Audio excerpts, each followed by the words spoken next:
할렐루야! 주님을 찬양합니다. 오늘 선포된 말씀을 통해서 여러분 각 사람에게 꼭 필요한 은혜를 주실 줄로 믿습니다. 오늘 말씀의 제목은 사람을 의지하지 말라라는 제목입니다.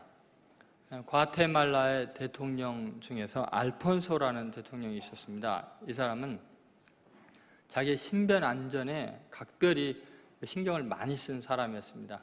그래서 이 대통령 관저에 반경 2km 안에 있는 모든 건물들을 대통령 관저를 향한 창문을 다 폐쇄시키고 벽으로 바꾸도록 명령을 내렸습니다. 그래서 대통령을 보호하는 친위대 외에는 어느 누구도 무기를 가지고 들어갈 수 없었고, 또 모든 물건들은 다 일일이 검사를 받아야만 관저에 들어갈 수 있었습니다. 물론 음식도요, 특별히 검사관이 있어서 먼저 시식을 한 다음에야 그 음식을 먹었습니다. 어느 정도까지 철저했느냐, 나중에는 그래도 불안해가지고 매일 의사가 3번을 검진을 합니다. 자기 몸을 검진할 정도였고, 그래도 불안해가지고 엄청난 거금을 들여서 150만 불의 거금을 들여서 대통령 전용의 방탄차를 구입하게 되는데, 얼마나 튼튼하게 만들어졌냐면 기관포로 습격을 당해도 전혀 손상을 당하지 않는 그런 완벽한, 경호가 완벽한 그런 이제 방탄차를 드디어 마련했습니다. 그래서 너무너무 기뻐갖고 다음날 타야지 하는데, 그 다음날 친위대에 가장 신이 많은 사람이 권총을 쏴서 죽었습니다. 그러니까 여러분, 가장 믿고 의지하는 사람이 아주 치명상을 우리에게 입히는 것 많이 경험한 바입니다. 요새 뉴스에 계속 나죠. 나중에 보니까 가장 믿었던, 가까웠던 사람들이었다. 예를 들어서 회사에서 재정적인 아주 큰 위기가 겪어질 때, 제가 알고 있는 그 회계사, 법인 회계사 그 회장님들, 사장님들을 만나서 이야기해 보면은 그 회계사분들이 이런 이야기를 해요. 그 재정적인 큰 비리가 있을 때 범인 잡는 건 간단하답니다.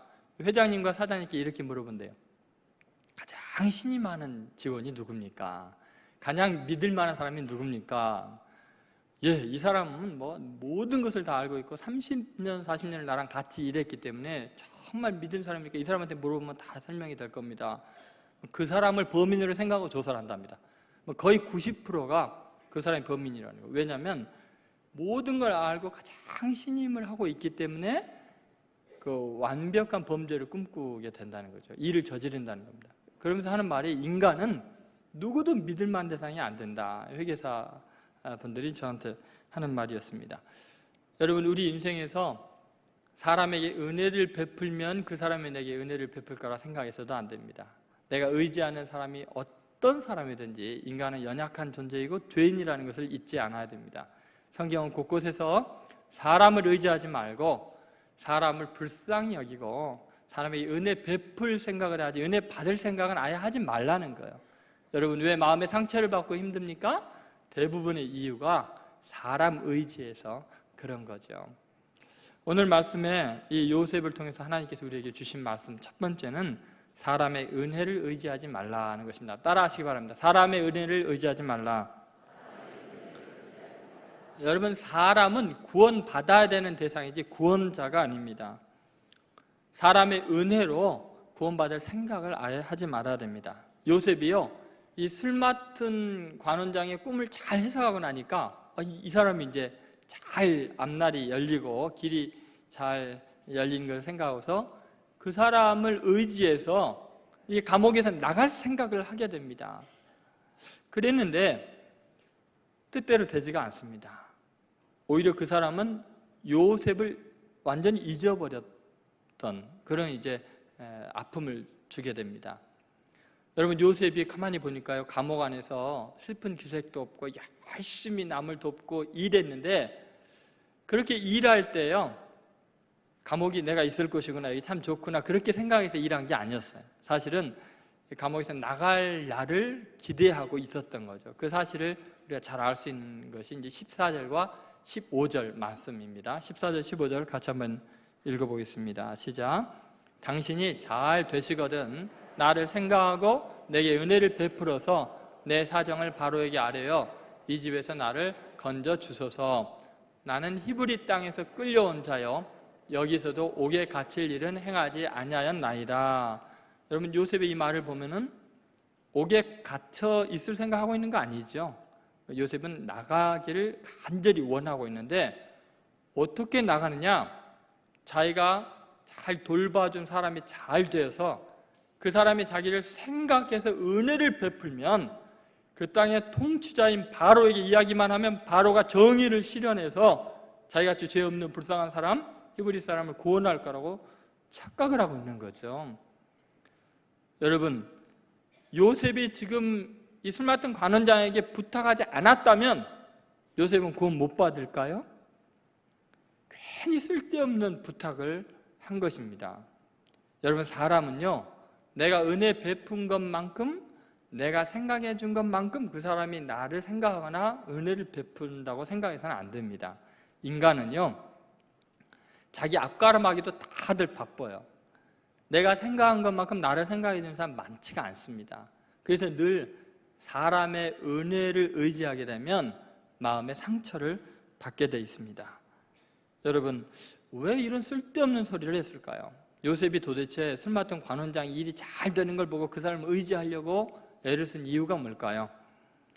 오스트레일리아의 정신과 의사인 빅터 프랭클 박사가 교도소에 오래 있으면서 그것을 연구를 하게 됩니다. 이 재소자들이 희망을 잃어버리면 삶에 대한 의욕을 상실하고 오래 못 산다는 걸 발견한 거예요. 여러분, 감옥에 갇혀 있으면서 나갈 수 있다는 어떤 희망을 갖고 있기 때문에, 뭔가 희망을 좀 붙들고 있기 때문에 오래 산다는 거죠. 요셉이 어쩌면 그런 희망을 지금 품고 있는지 모릅니다. 왜냐하면 노예가 강간 미수범으로 갇혀 있는데, 외국인 노예인데 누가 돌보겠습니까? 아무 희망이 없네요. 그러니까 누군가를 붙잡고 싶은 거예요. 그래서 이 술 맡은 간원장에게 잘 대해주고 그 사람의 은혜를 이제 받기를 원하는 거죠. 나를 생각해서 내게 은혜를 베풀어서 바로에게 이야기해 주십시오. 그러나 여러분, 가만히 생각해 보면 이때처럼 요셉이 초라할 때가 없습니다. 사람에게 은혜를 구걸하고 있습니다. 가만히 생각하면 바로가요, 뭐가 아쉬워서 설사 술 맡은 관원장이 나가서 바로 이야기를 했다고 칩시다. 그러면 대제국의 황제가, 바로가 히브리 노예의 억울한 사정을 기억하고 조사 다시 하자 해가지고 재판 다시 해주고 그를 빼주려고 바로가 애쓰겠습니까? 그 고대에 노예 사람으로 취급하지 않았습니다. 아무도 신경 안 씁니다. 아무리 부탁을 해도요, 절대로 들어줄 이가 없습니다.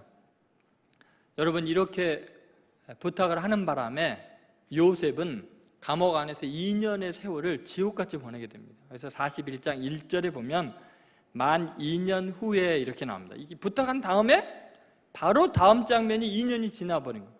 그럼 그 사이에 요셉의 행적이나 그의 섬김의 모습이 전혀 기록이 안 돼 있어요. 그럼 뭐를 의미할까요?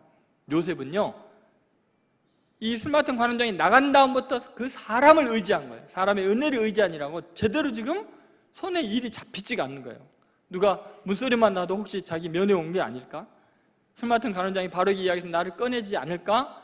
그렇게 한 달, 6개월, 1년 지나면서 낙심하게 되고 서운하게 되고 미운 마음이 들기 시작하고 어떻게 나를 잊을 수 있어? 이러면서 감옥 생활이 점점 힘들어진 것입니다. 여러분, 우리가 마음의 상처를 받는 이유가 뭐냐면요, 내가 은혜 베풀고 그랬기 때문에 상대편이 내게 또 나를 생각해서 은혜 베풀 거라고 생각하고 사람을 의지하는 순간부터 상처받기 시작합니다. 부부관계도 마찬가지예요. 내가 잘 섬겼다고 상대편이 나 잘해줄 거라 생각해서는 안 됩니다. 자식에게 많은 공력을 들여서 키웠기 때문에 그 자식이 나 특별히 생각할 거라고 생각하면 큰 오산입니다. 절대 그렇지 않습니다. 자식은, 그 어머니들이 그러잖아요. 자식은 그녀의 남자라고. 절대 내 아들이 더 이상 아닙니다. 누구도 마찬가지입니다.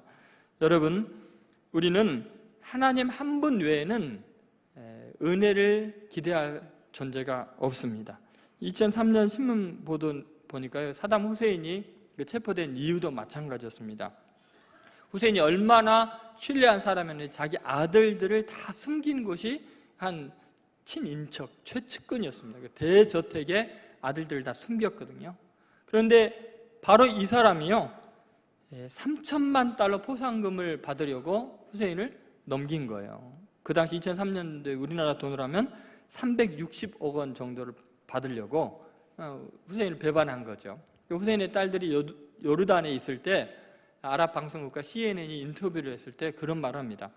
핵심적인 배신자들은 아버지가 절대적으로 신뢰하고 오른팔로 여겼던 사람들이었다. 그들은 아버지를 배신하기 전에 나라를 배신한 것이다. 이렇게 이야기를 했어요. 그러니까 핵심적인 배신자들이 누구예요? 최측근에 가장 신뢰했던 사람. 여러분, 어떤 형태로든지요, 인간은 내가 도와주고 섬기고 사랑하고 끝나야지, 내가 사랑했기 때문에, 내가 도와줬기 때문에 그 사람이 나보다 더 사랑할 거라고 생각하면 큰 오산이에요. 인간은 의지할 대상이 못 됩니다. 예를 들면 여러분, 예수님께서도 그 누구의 도움도 바라지 않았습니다.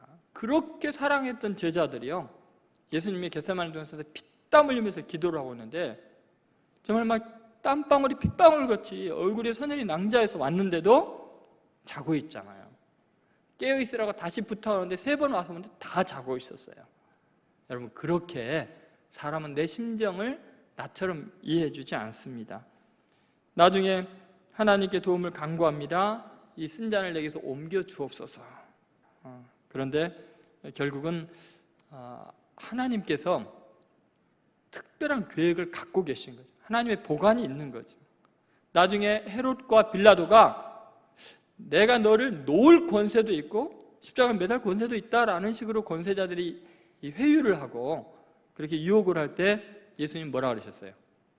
내 아버지께서 내게 주시지 않으면 그런 고난은 없다. 내 아버지에게 다 있다 하면서 철저하게 하나님의 섭리와 은혜를 기대했지 사람의 권세에 의지하지 않았어요. 사람에게 어떤 피할 길을 그렇게 기대하지 않았다는 것입니다.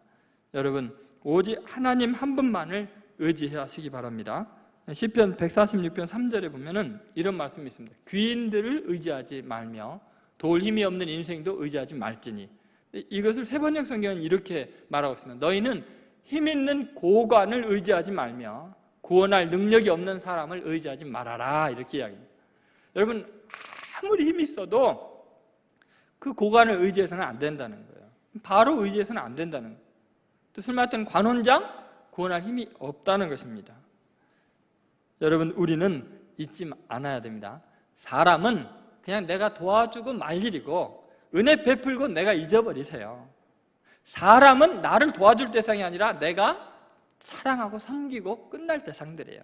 여러분, 자식도 마찬가지고요, 누구 장학금 줄 때도 마찬가지고 누구에게 선물 보낼 때도 마찬가지고요. 일체 사람에게 기대감 갖지 마시기 바랍니다. 그래야 상처 안 받습니다. 그래야 끝까지 성공합니다. 깨끗하게 하나님만이 내게 은혜 베푸시고 하나님만이 날 생각하시고 날 도와주신다, 그렇게 하나님만 의지하는 여러분 되시기를 주의 이름으로 소원합니다. 두 번째, 타인의 길을 바라보지 말라. 이것은 비교의식을 갖지 말라. 한번 따라하세요. 타인의 길을 바라보지 말라. 여러분, 우리 인생은 나만이 걸어가는 아주 독특한, 아주 창조적인 인생입니다. 하나님께서 그 어떤 인간도 내가 경험한 것과 똑같은 경험을 하게 허용하지 않습니다. 내 인생의 작가는 하나님이시기 때문에, 하나님의 섭리와 계획 안에 있기 때문에 내가 경험하고 내가 당하게 되는 모든 일은 유일한 것입니다. 아주 독특한 거예요. 세상에 하나밖에 없는 인생이에요. 그렇기 때문에 가치가 있는 거죠. 다른 사람과 비교해서 내가 저렇게 되기를 바란다, 그렇게 생각하면 안 돼요. 오늘 본문에 보면 요셉도 그렇고 또 떡 굽는 관원장도 그렇고 다른 사람이 되는 길을 보면서 자기도 그렇게 되기를 바라고 있어요. 자, 한번 16절 말씀 같이 읽어보겠습니다. 떡 굽는 관원장이 그 해석이 좋은 것을 보고 요셉에게 이르되 나도 꿈에 보니 흰떡 세 광주리가 내 머리에 있고. 자, 이 떡 굽는 관원장이 술 맡은 관원장의 꿈 해석이 아주 좋은 걸 보고 자기에게도 좋은 해석이 될 줄 알고 자기도 그렇게 이제 살 줄 알고 그렇게 이야기를 한 거죠. 근데 이것이 큰 실수였습니다. 사실 똑같이 바로 왕의 음식을 주관하는 장관들이었고요. 똑같은 날 감옥에 갇히고 똑같은 비싼 꿈을 꾸고 똑같이 석방이 되었지만 전혀 가는 길이 달랐어요. 한 사람은 처형당하고 한 사람은 복직이 되는 그런 길이었습니다. 여러분, 우리는 사람을 보고 내 인생을 점쳐서는 안 되고 나도 저 사람처럼 저렇게 돼야 되는데 왜 내 인생은 이런가 하고 낙심하지 않아야 합니다. 왜냐하면 다른 사람이 다 잘 된다고 나도 잘 되라는 보장이 없고요. 다른 사람이 힘들고 어려워진다고 나도 그렇게 되라는 보장이 없습니다. 나에게는 나만의 독특한 삶의 여정이 있을 뿐입니다. 그래서 중요한 게 뭐냐면요, 사람의 기준을 따라서 내가 어떻게 살아야 될지를 또 기대감을 갖는 게 아니고 하나님의 말씀을 읽으면서 내 인생을 향한 하나님의 뜻이 뭘까? 나에게만 주신 하나님의 섭리가 뭘까? 하나님이 주신 그 길을 붙잡고 그 안에서 하나님의 뜻에 순종하도록 노력해야 합니다. 예를 들어서 세례 요한을 보면요, 예수님께서 여자가 낳은 자 중에 이 사람같이 큰 사람이 없다라고 말했어요. 그럼 많은 사람들이 세례 요한을 보면서 뭐라 하냐면 너는 선지자 중에 한 사람이 아니냐? 또 엘리야가 아니냐? 또 그리스도가 아니냐라고 이야기하는데 다 거절했어요. 그리고 뭐라 하냐면 나는 선지자 이사야 말씀과 같이 주의 길을 곧게 하라고 광야에서 외치는 자의 소리로다. 당신들이 나에 대해서 뭐라고 말하든 어떤 사람의 유형이 있든 엘리야이건 선지자건 그리스도의 길이건 나는 하나님이 나에게 주신 사명이 있고 내가 가야 될 길이 있을 뿐이라는 거예요. 그래서 나는 광야에서 외치는 자의 소리다. 하나님의 복음 외치다가 죽겠다는 거예요. 그러니까 시험에 안 들고 위대한 삶을 살아갈 수 있었습니다. 예수님도 마찬가지죠. 다들 예수님의 기적을 보고는요, 예수님을 왕으로 모시려고 했습니다. 오병이의 기적 이후에. 그러면 그 정도의 기적과 능력이 있고 많은 대중들의 그 인기가 있다면은 당연히 왕이 될 수 있습니다. 근데 예수님은 사람들과 비교하지 않았고 사람들의 기대하지 않았어요. 그래서 예수님은요, 놀랍게도 백마를 타는 게 아니라 나귀 새끼를 타고 예루살렘 입성하시고 왕관을 바라보는 게 아니라 하늘에 미랄이 땅에 떨어져 죽을 것을 바라보고 계셔요. 그러니까 하나님이 자기에게 주신 그 길을, 십자가의 길을 묵묵하게 지고 가셨기 때문에 사람들이 뭐라 그래도, 제자들이 어떤 기대감을 가져도 하나님이 나에게 주신 길이 있다, 나는 그 사명을 향해 달려갈 거다, 그렇기 때문에 인류를 구원하는 아주 독특한 이 십자가를 지는 그 길을 가실 수 있었습니다. 여러분, 가만히 생각하면 요셉의 인생도 마찬가지이죠. 많은 경우에 요셉이 기대했던 그것과 전혀 다른 하나님이 요셉에게는 독특한 길을 인도하셨습니다. 영국의 학자이자 소설가인 C.S. 루이스가요, 이런 말을 했습니다. 악마가 인간을 파괴하기 위해 사용하는 가장 강력한 무기는 바로 뭐예요? 비교의식이다. 여러분이 무너지는 순간이 언제예요? 마음의 상처를 받는 순간이 언제예요? 사람에게 자꾸 기대하고 나도 저 사람처럼 돼야 되는데 왜 내 자식들은 왜 저 사람의 자식과 다른가? 내 남편은, 내 인생은 이런가? 여러분, 비교하지 말라는 거예요. 내 길이 있을 뿐이라는 거죠.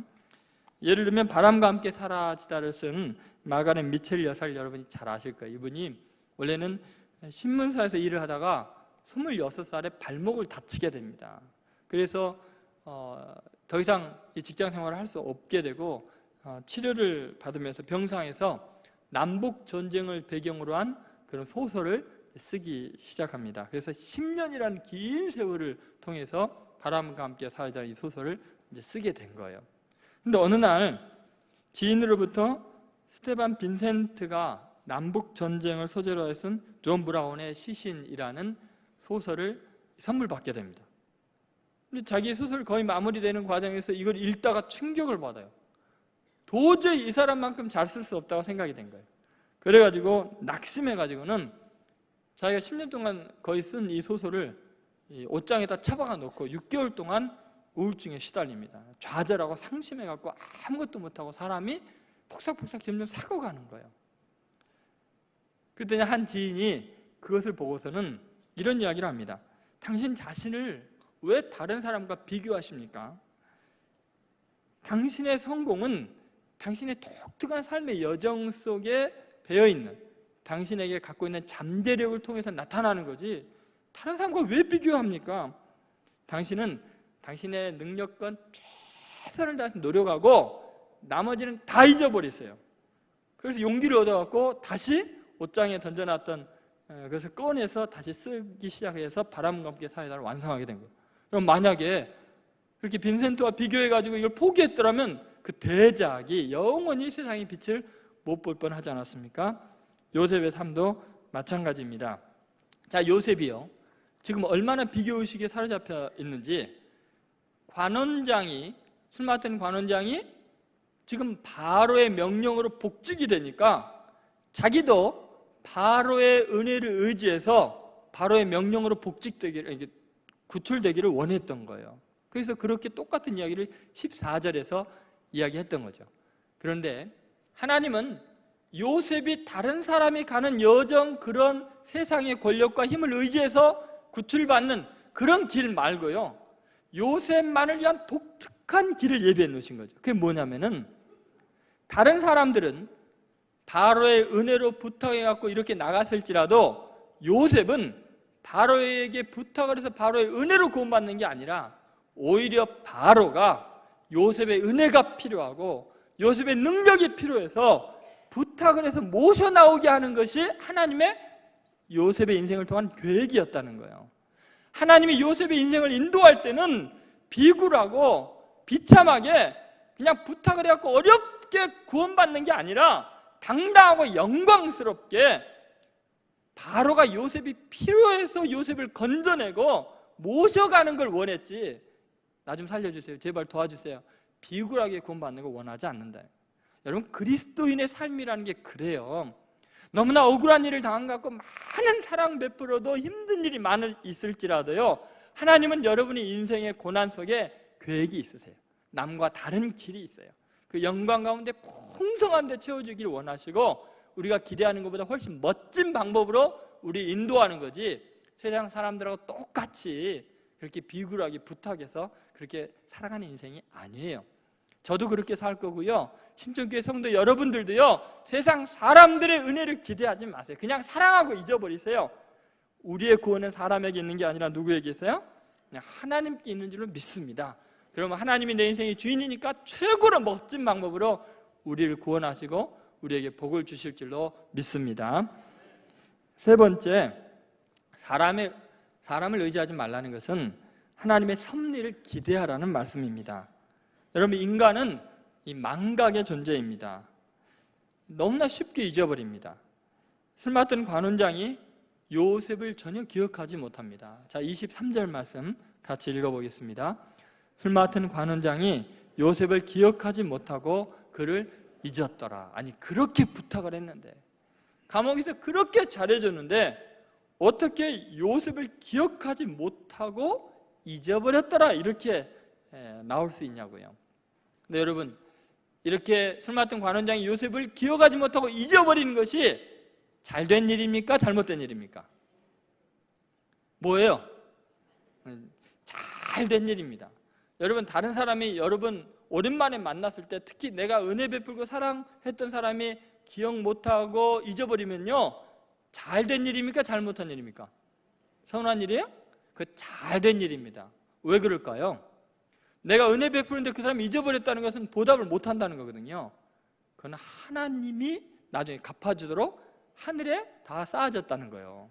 사람이 기억하고 갚아버리면 그걸 끝나요. 만약에요, 요셉을 구원하는데 이 술 맡은 관원장이 구원하는 게 좋겠습니까? 하나님이 구원하는 게 좋겠습니까? 하나님이 구원하는 게 훨씬 낫습니다. 사람은요, 구원해주고 대가를 바라거든요. 영원히 술 맡은 관원장이 노예가 될 뻔했어요. 여러분, 또 한 가지는, 사람이 기억력이 나빠서 내가 베푼 은혜 잊어버리면 그 기억력 나쁜 거에 감사해야 됩니다. 왜냐면요, 우리는 그렇게 생각해요. 내가 은혜 베풀고 잘한 것만 기억하길 바라는데 사람은요, 선별적으로 기억하지는 않아요. 내가 나쁜 짓 한 거, 실수한 거, 죄 지은 것도 다 기억하게 됐어요. 근데 여러분, 우리는 실수가 많은 존재들 아니에요? 그렇다면 왜 상대편이 나를 기억하지 못한다고 서운해 하십니까? 기억하지 못한 거 고마워해야죠. 왜요? 내가 선을 행한 것도 기억하지 못하겠지만 내가 그 사람한테 서운하게 하고 실수하고 죄 지은 것도 기억할까요? 못할까요? 못할 거 아니에요.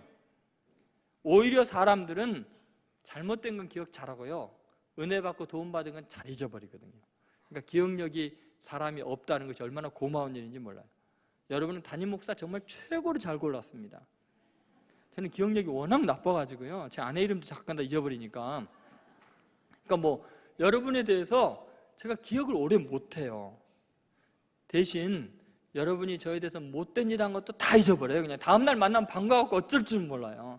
그러니까 여러분 기억력 나쁘다고 시험에 들지 마시고 하나님의 은혜로다 그렇게 생각하면 될 줄로 믿습니다. 근데 더 중요한 사실이 있는데, 그럼 생각해 보세요. 이 술 맡은 관원장이 기억을 못한 것이 얼마나 큰 은혜인가. 기억을 했다고 칩시다. 그래가지고 술 맡은 관원장이 어떻게든지 바로에게 부탁을 해갖고 정말 훌륭한 청년입니다, 히브리 노예이지만 억울하게 누명받았는데 제발 구해 주셔야 됩니다, 정말 정의를 구해내야 됩니다. 여러분 물론 바로가요 그런 정의 생각할 여지가 없습니다. 어제 여러분 축구 봤어요? 속이 터져서 죽을 뻔해서 보는 과정에서는 아니 페널티킥을 2번이나 불어요? 부닥치는 사람도 없는데. 영국이 신사의 나라인 줄 알았더니 형편없어요. 교회를 술집으로 바꾸고 그러더니 다들 이상해진 것 같아요. 뭐 그렇지 않아도 막 신아람 때문에 지금 화가 나 죽겠는데 국제 펜싱 연맹에서 은메달 주자고 그랬으면은 IOC에서 그냥 받아들이면 될 때 그걸 왜 거절해요? 자기네들의 체면 때문에 명백한 실수 앞에서도 규정 이게 바꾸려고 하지 않아요. 이 조준호 사건도 마찬가지잖아요. 다들 그 백기를 다 심판 저는 들었는데 위원장이 갑자기 나와서 바꾸는 역사가, 올림픽 역사가 어디 있습니까? 도대체 왜 이런 일이 자꾸 있는 거예요? 10개 목표였는데 10개보다 훨씬 많아질 것 같아요. 그죠? 왜? 사람 의지할 수가 없으니까. 하나님을. 나중에 이 축구 마지막 연장전까지 가서 무승부가 되니까요, 해설위원이 이런 말을 하더라고요. 승부차기는 사람이 어쩔 수 없는 겁니다. 이건 하나님에게, 신에게 달려있습니다. 분명히 하나님이란 말을 하고 싶은데 그러면 잘릴까 봐 그렇게 이야기한 거죠. 제가 아멘 했습니다. 아멘 했습니다. 얼마나 억울하고 분통 터지는 판정이 많았어요. 하나님이 보응하시겠구나. 마지막까지 하나님께서 마지막 골에서 우리로 하여금 승리하게 하시잖아요. 여러분 하나님을 의지하는 것이 최고로 결정적으로 영광스럽게 만드는 줄로 믿습니다. 자 보세요. 그러면 바로가 만약에 구원했다고 칩시다. 술 맡은 관원장이 정말 부탁을 했어요. 나오면 요셉이 어디 가요? 요셉의 신분이 뭐예요? 죄수였다가 뭐로 바뀌는 거예요? 감옥에 나오면 노예 되는 거예요. 그러면 노예로, 보디발 장군의 집에 노예로 있어야 되냐? 감옥에서 보디발 장군의 감옥에서 이제 노예 생활 다시 이제 감옥 나와서 하게 되는데, 그럼 보디발 장군이 이뻐하겠어요? 너 참 빽 세더라. 바로 왕이 직접 명령해갖고 내 결정 번복시키고 너 빼줬는데 너 일로 와봐. 얼마나 괴롭히겠어요. 에? 기분 얼마나 나쁘겠어요. 기껏 감옥에서 나왔는데 뭐예요? 노예 생활하는 거예요. 그게 뭐 대단한 거예요. 여러분 생각해 보면은 그렇습니다. 하나님은요 지금 이 술 맡은 관원장의 기억력이 나쁜 거, 배은망덕한 거, 이걸 이용하셔서 가장 적절한 때를 지금 맞추고 있는 거예요. 잊어버렸길래 다행이지, 기억났으면 다시 노예 사용을 할 뻔했는데 잊어버렸다가 바로왕이 이상한 꿈을 꾸도록 하나님이 역사하셔서 2년이 지난 다음에 어때요? 그때서야 생각나게 하시는 거예요. 그러니까 어떻게 돼요? 감옥에서 어디로 가요? 바로 왕궁으로 가잖아요. 죄수였다가 총리죄신으로 그냥 갑자기 신분이 상승하게 되잖아요. 여러분 우리는 어떤 사람이 우리 서운하게 해도요, 너무너무 억울하고 답답한 환경에 놓이게 돼도 하나님이 나를 사랑하시고 내가 하나님을 믿고 하나님의 뜻대로 살고 노력만 한다면 반드시 그 모든 합력까지 선을 이룬 줄로 믿습니다. 그래서 한 시인이 이런 노래했어요. 나룻배가 바다를 담을 수 없듯 인간의 조그만 가슴에 하나님의 넓은 세계를 다 담을 수 없습니다. 여러분 어떤 시련이 있어도 거기에 하나님의 깊고 넓고 위대한 우리를 향한 사랑과 섭리를 우리는 다 이해할 수 없어요. 그러니까 하나님의 섭리를 믿을 수밖에 해요. 그래서 우리 교회 표어 중에 하나가 뭐예요? 사건을 섭리처럼. 여러분 하나님을 사랑하고 그 뜻대로 부르심을 입은 자들에게는 모든 것이 합력하여 선을 이룬 줄로 믿습니다. 페니실린을 발명한 알렉산더 플레밍을 여러분 아실 거예요. 이분 연구실이 너무 열악해가지고 창문이 다 깨져 있었고 뭐 비바람이 몰아치면 다 들어오는 거예요. 그래서 열심히 연구를 하고 있는데 어느 날 깨진 창문을 통해서 한 곰팡이 균이 원하지도 않게 그냥 날아 들어와가지고 현미경에 떨어진 거예요. 그래가지고 뭐 다른 걸 조사를 하다가 페니실린의 재료가 되는 균을 발견하게 된 거예요. 근데 몇 년 후에 페니실린 발명하고 나서 몇 년 후에 친구가 와서 그 연구실을 보고는 기가 막혀갖고 아니 어떻게 유치원 깨지고 엉망인 열악한 환경에서 연구를 그동안 했냐고. 그런데도 그렇게 훌륭한 업적을 남겼나. 만약에 당신에게 최고급 연구실 시설이 있었다면 얼마나 훌륭한 일을 했을까요? 그랬더니 페니실린 발견한 플레밍이 뭐라 그랬겠어요? 이 열악한 연구실이 페니실린을 발견하게 해주었습니다. 창틈으로 날아온 먼지가 바로 페니실린의 재료가 되었습니다. 중요한 것은 환경이 아니라 강인한 의지입니다. 여러분, 여러분의 삶에 환경 탓하지 말고 사람 탓하지 마세요. 하나님은 오히려 그 열악한 환경, 나의 은혜를 배신한 것, 잊어버린 것, 억울하게 한 것, 갇힌 것, 이 모든 것을 통해서 섭리하셔서 가장 위대한 자리로 옮겨놓은 줄로 믿습니다. 예수 그리스도께서 겟세마네 동산에서 피땀 흘려 기도한 게 뭐예요? 할 수만 있으면 이 잔을 내게서 옮겨 주옵소서. 하나님이 응답 안 하셨잖아요. 그런데 그 응답지 않으신 것 때문에 인류를 구원하는 십자가를 질 수가 있었고, 그것 때문에 인류 역사상 최초의 새로운 창조의 아주 실체인 부활의 몸을 입을 수가 있었던 거예요. 최초의 영체가 만들어진 거죠. 여러분, 우리는 우리 인생에서 원하지 않는 억울한 일을 당하고 은혜를 망각한 사람 때문에 상처를 당하지만 그 모든 것들이 하나님의 섭리 안에 있음을 믿으셔야 합니다. 자, 요셉의 목적은, 꿈은 어떻게든지 그 감옥에 나가는 것이 요셉의 계획이고 간절한 부탁이었지만 하나님의 섭리는 어디에 있냐면 감옥에서 나가는 게 문제가 아니라 뭐예요? 총리 대신으로 만드는 데 하나님의 목적이 있습니다. 그렇기 때문에 우리는 모든 억울한 일을 통해서 하나님의 기이한 일들이 진행되는 것을 믿으셔야 됩니다. 아브라함 링컨이 이걸 잘 알았어요. 하나님의 섭리에 대한 믿음이 확고했습니다. 그래서 링컨의 일생이라는 책에 보면은 링컨이 실패를 굉장히 많이 한 인생이잖아요. 그래서 실패를 탈출하는 자신만의 비법이 있었어요. 그 글에 이런 내용이 있습니다. 난 낙선했다는 이야기를 듣고 곧바로 음식점으로 달려간다. 그리고는 배가 부를 정도로 많이 먹었다. 그 다음 이발소로 가서 머리를 곱게 다듬고 기름도 듬뿍 발랐다. 이제 아무도 나를 실패한 사람으로 보지 않을 것이다. 왜냐하면 난 이제 곧바로 또 시작을 했으니까 말이다. 배가 든든하고 머리가 단정하니 내 걸음걸이가 곧을 것이고 내 목에서 나오는 목소리는 힘이 찰 것이다. 이제 나는 또 시작한다. 내 스스로 다짐한다. 다시 힘을 내자. 에브라함 링컨. 여러분, 다시 시작하면 됩니다. 하나님께서 얼마나 놀라운 계획을 가지고 계실까? 그 기대감을 가지고 다시 도전하면 됩니다. 그래서 시편 92편 5절에 보니까 이 시인이 너무나 많은 하나님의 기이한 일을 경험한 거예요. 여호와여, 주의 행사가 어찌 그리 크신지요. 주의 생각이 매우 깊으시니이다. 여러분, 이런 경험이 있어요? 하나님의 생각이, 나를 향한 생각이 내가 나를 생각하는 것보다 훨씬 깊고 넓다는 거 믿습니까? 어떤 일이 있어도요, 내가 나를 사랑하는 것보다 하나님이 나를 사랑하고 내가 내 자신을 위해 계획하는 것보다 하나님이 나를 위해 계획하는 게 훨씬 큽니다. 저는 제 생애를 통해 너무나 많이 경험했기 때문에 자신 있게 이야기할 수 있습니다. 여러분, 하나님의 생각이 너무나 깊습니다. 그래서 하나님이 역사하는 걸 보면요, 내가 싫은 거, 더러운 거, 억울한 거, 아픈 거, 그걸 통해서 나를 영양지게 하시고 향기롭게 하고 위대하게 만듭니다.